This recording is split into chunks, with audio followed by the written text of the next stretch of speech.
사무엘상 11장. 그래서 나하스는 그들을 쫓아가 야베스 길르앗과 전쟁을 벌이려고 했다. 야베스 사람들이 나하스에게 간청했다. 우리와 조약을 맺어 주십시오. 그러면 우리가 당신을 섬기겠습니다. 나하스가 말했다. 너희와 조약을 맺기는 하겠다만 한 가지 조건이 있다. 너희의 오른쪽 눈을 모두 뽑아야 한다. 나는 이스라엘의 모든 남녀를 욕보이고 나서야 조약을 맺을 것이다. 야베스의 성읍 지도자들이 말했다. 우리에게 이스라엘 전역에 전령들을 보낼 시간을 주십시오. 7일이면 될 겁니다. 우리를 도우러 나타나는 자가 아무도 없으면 그때 당신의 조건을 받아들이겠습니다. 전령들이 사울이 살고 있는 기브아로 가서 백성에게 사정을 알렸다. 백성이 큰 소리로 울기 시작할 때 사울이 나타났다. 그는 소를 몰고 밭에서 돌아오던 길이었다. 사울이 물었다. 무슨 일입니까? 왜 다들 울고 있습니까?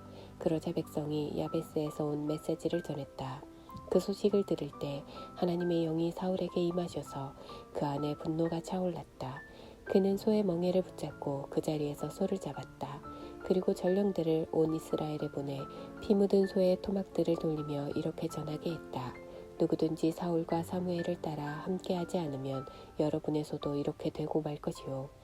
하나님의 두려움이 백성을 사로잡아 너나 할 것 없이 모두 나왔고 지체하는 자가 하나도 없었다.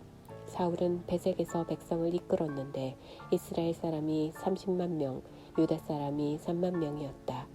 사울은 전령들에게 지시했다. 야베스 길르앗 사람들에게 가서 우리가 도우러 가고 있으니 내일 한낮이면 도착할 것이다 하고 전하여라. 전령들은 곧바로 떠나서 사울의 메시지를 전했다. 의기양양해진 야베스 길르앗 백성은 나하스에게 메시지를 전했다. 내일 우리가 항복하겠습니다. 당신이 말한 조건대로 우리를 대해도 좋습니다. 이튿날 동트기 한참 전에 사울은 전략상 군대를 세 부대로 나누었다. 날이 밝자마자 그들은 적진으로 쳐들어가 한낮이 될 때까지 암몬 사람을 죽였다. 살아남은 사람들은 필사적으로 달아나 사방으로 뿔뿔이 흩어졌다. 그러자 백성이 사무엘에게 와서 말했다. 사울은 우리를 다스릴 적임자가 못된다고 말하던 자들이 어디 있습니까? 넘겨주십시오. 우리가 그들을 죽여야겠습니다. 그러자 사울이 말했다. 오늘은 아무도 처형하지 않을 것입니다. 오늘은 하나님께서 이스라엘을 구원하신 날입니다. 길갈로 가서 왕위를 다시 새롭게 합시다. 백성이 모두 무리지어 길갈로 가서 하나님 앞에서 사울을 왕으로 세웠다. 그들은 거기서 화목제물을 드리며 하나님을 예배했다. 사울과 온 이스라엘이 크게 기뻐했다. 12장. 사무엘이 온 이스라엘에게 말했다. 나는 여러분이 내게 한 말을 한마디도 빠짐없이 잘 듣고 여러분에게 왕을 주었습니다. 자, 보십시오. 여러분의 왕이 여러분 가운데서 여러분을 이끌고 있습니다. 그러나 이제 나를 보십시오. 나는 늙어서 머리가 휘어졌고 내 아들들도 아직 여기 있습니다. 나는 어릴 적부터 오늘까지 여러분을 신실하게 이끌었습니다. 나를 보십시오. 여러분이 하나님과 그분의 기름 부음 받은 자 앞에서 나에 대해 고소할 것이 하나라도 있습니까? 내가 수소나 나귀 한 마리라도 훔친 적이 있습니까? 여러분을 이용하거나 착취한 적이 있습니까? 뇌물을 받거나 법을 우습게 여긴 적이 있습니까? 그런 일이 있다면 나를 고소하십시오. 그러면 내가 배상하겠습니다. 아닙니다. 그들이 말했다. 그런 적 없습니다. 당신은 그 비슷한 어떤 일도 행하지 않았습니다. 우리를 억압한 적도 없고 사사로운 욕심을 채운 적도 없습니다. 그렇다면 됐습니다. 사무엘이 말했다. 여러분은 내게서 어떤 잘못이나 불만도 찾지 못했습니다. 하나님께서 이 일의 증인이시며 그분의 기름 부음 받은 이가 이 일의 증인입니다. 그러자 백성이 말했다. 그분이 증인이십니다. 사무엘이 말을 이었다. 모세와 아론을 여러분의 지도자로 삼으시고 여러분의 조상을 이집트에서 이끌어내신 분이 바로 하나님이십니다. 이제 그분 앞에서 여러분의 태도를 결정하십시오. 지금까지 하나님께서 여러분과 여러분의 조상에게 행하신 모든 의로운 일들에 비추어 내가 여러분의 문제를 하나님 앞에서 검토하겠습니다. 야곱의 아들들이 이집트에 들어갔을 때 이집트 사람이 그들을 핍박해 괴롭게 했고 그래서 그들이 하나님께 구원해달라고 부르짖었습니다. 하나님께서는 모세와 아론을 보내주셨고 그들이 여러분의 조상을 이집트에서 인도하여 여기 이곳에 정착하게 하셨습니다. 그러나 그들은 금방 자신들의 하나님을 잊어버렸고 하나님께서는 그들을 하솔의 군사령관 시스라에게, 그 후에는 블레셋치아의 혹독한 삶에, 또 그 후에는 모압 왕에게 파셨습니다. 그들은 목숨을 걸고 싸워야 했습니다. 그러다가 그들은 하나님께 구원해달라고 부르짖었습니다. 그들은 우리가 죄를 지었습니다. 우리가 하나님을 버리고 떠나서 가나안 다산의 신들과 여신들을 섬겼습니다. 제발 우리를 원수들의 만행에서 건져주십시오. 그러면 우리가 주님만 섬기겠습니다. 하고 고백했습니다. 그러자 하나님께서는 여룻바알, 기드온과 베단, 바락과 입다와 사무엘을 보내셨습니다. 그분은 원수들에게 애워싸인 혹독한 삶에서 여러분을 구원하셨고 여러분은 평안히 살 수 있었습니다. 하지만 여러분은 암몬 사람의 왕 나하스가 여러분을 공격하려는 것을 보고 내게 이렇게 말했습니다. 더 이상 이렇게 살기는 싫습니다. 우리는 우리를 이끌어줄 왕을 원합니다. 하나님께서 이미 여러분의 왕이신데도 말입니다. 이제 여러분이 원하던 왕, 여러분이 구하던 왕이 여기 있습니다. 하나님께서 여러분 마음대로 하게 하셔서 왕을 주셨습니다. 여러분이 하나님을 경외한다면 그분을 섬기고 순종하며 그분의 말씀을 거역하지 마십시오. 여러분과 여러분의 왕이 하나님을 따르면 아무 문제가 없을 것입니다. 하나님께서 반드시 여러분을 구원하실 것입니다. 그러나 여러분이 그분께 순종하지 않고 그분의 말씀을 거역하면 왕이 있든 없든 여러분의 처지는 여러분의 조상보다 나을 게 하나도 없을 것입니다. 주목하십시오. 하나님께서 지금 여러분 앞에서 행하시려는 이 기적을 잘 보십시오. 여러분도 알다시피 지금은 여름이고 우기가 끝났습니다. 그러나 내가 하나님께 기도하면 그분께서 천둥과 비를 보내실 것입니다. 이것은 여러분이 왕을 구함으로써 하나님께 저지른 큰 악을 일깨워주는 표징이 될 것입니다. 사무엘이 하나님께 기도하자 하나님께서 그날 천둥과 비를 보내셨다. 백성은 잔뜩 겁에 질려 하나님과 사무엘을 두려워했다. 그때 온 백성이 사무엘에게 간청했다. 당신의 종인 우리를 위해 당신의 하나님께 기도해 주십시오. 우리가 죽지 않도록 기도해 주십시오. 우리가 지은 다른 모든 죄 위에 왕을 구하는 죄를 하나 더 쌓았습니다. 사무엘이 그들에게 말했다. 두려워하지 마십시오. 여러분이 매우 악한 일을 저지른 것은 사실입니다. 그럴지라도 하나님께 등을 돌리지 마십시오. 마음을 다해 그분을 예배하고 섬기십시오. 헛된 신들을 쫓지 마십시오. 그것들은 아무것도 아닙니다. 그것들은 여러분을 도울 수 없습니다. 헛된 신들일 뿐입니다. 하나님께서는 순전히 자신의 어떠하심 때문에라도 그분의 백성을 버리거나 떠나지 않으실 것입니다. 하나님께서는 여러분을 그분의 소유된 백성으로 삼으신 것을 기뻐하셨습니다.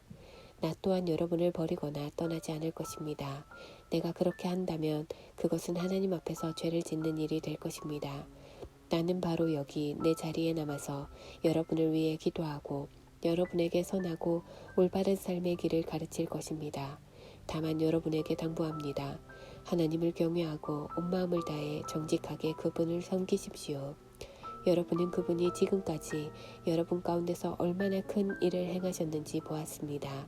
주의하십시오. 여러분이 악하게 살면 여러분과 여러분의 왕은 버림받을 것입니다. 13장. 사울이 처음 왕이 되었을 때 그는 젊은이였다. 그는 여러 해 동안 이스라엘의 왕으로 다스렸다. 사울은 사람들을 징집하여 3개 부대를 만들었다. 2개 부대는 믹마스와 베델 산지에 보내 자기 휘하에 두었고 다른 부대는 베냐민 땅 기브아에 보내 요나단 아래 두었으며 나머지 사람들은 집으로 돌려보냈다. 요나단이 게바 기브아에 주둔한 블레셋 수비대장을 공격하여 죽였다. 블레셋 사람이 그 소식을 듣고 히브리 사람이 반란을 일으켰다 하며 경계 경보를 울렸다. 사울은 온 땅에 경계 나팔을 불도록 명령을 내렸다. 사울이 블레셋 수비대장을 죽여 첫 피를 흘렸다. 블레셋 사람이 자극을 받아 잔뜩 화가 났다는 소문이 온 이스라엘에 퍼졌다. 군대가 소집되어 길갈에 있는 사울에게 나아왔다. 블레셋 사람은 이스라엘과 싸우려고 병력을 집결시켰다.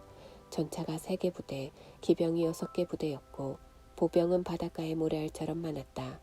그들은 산으로 올라가 베다웬 동쪽 믹마스에 진을 쳤다. 이스라엘 백성은 자신들이 수적으로 훨씬 열세이며 큰 공경에 처했음을 깨닫고 달아나 숨었다. 굴이나 구덩이, 골짜기, 숲을, 웅덩이 등 장소를 가리지 않고 숨었다. 그들은 요단강 건너편으로 후퇴하여 갓과 길르앗 땅으로 도망치는 피난민 신세가 되었다. 그러나 사울은 길갈에서 한 발짝도 물러서지 않았다. 아직 그와 함께한 군사들도 몹시 두려워하며 떨었다. 사울은 사무엘이 정해준 기한인 7일을 기다렸다. 그러나 사무엘은 길갈에 나타나지 않았고 군사들은 여기저기서 빠져나가기 시작했다. 참다 못한 사울은 직접 나섰다. 번제물과 화목제물을 가져오너라. 그는 직접 번제를 드렸다. 그렇게 제사를 드리자마자 사무엘이 나타났다. 사울이 그를 맞이했다. 그러자 사무엘이 말했다. 도대체 무엇을 하고 있는 겁니까? 사울이 대답했다. 내 밑에 군대는 줄어들고 있는데 제사장께서는 온다고 한 때에 오시지 않고 블레셋 사람은 믹마스에서 만반의 태세를 갖추고 있으니 블레셋 사람이 나를 치러 곧 길갈로 올라올 텐데 나는 아직 하나님께 도움을 구하지도 못했구나 하는 생각이 들어 직접 나서서 번제를 드린 것입니다. 어리석은 일을 저지르셨습니다. 사무엘이 말했다. 왕이 왕의 하나님께서 명령하신 약속을 지켰다면 지금쯤 하나님께서 이스라엘을 다스릴 왕의 왕권을 영원토록 견고하게 다지셨을 것입니다. 그러나 왕권은 이미 산산이 부서져 버렸습니다. 이제 하나님께서는 왕을 대신할 자를 찾고 계십니다. 이번에는 그분께서 직접 택하실 것입니다. 원하는 사람을 찾으시면 그분께서 친히 그를 지도자로 세우실 것입니다. 이 모두가 왕이 하나님과의 약속을 어겼기 때문입니다. 말을 마치고 사무엘은 일어나 길갈을 떠났다. 그때까지 남아있던 군대는 사울을 따라 싸우러 나갔다. 그들은 산으로 들어가 길갈에서 베냐민 땅 기브아로 향했다. 사울이 자기 곁에 남아있는 군사들을 살피고 세어보니 600명밖에 되지 않았다. 사울과 그의 아들 요나단과 남은 군사들은 베냐민 땅 게바 기브아에 진을 쳤다. 블레셋 사람은 믹마스에 진을 쳤다.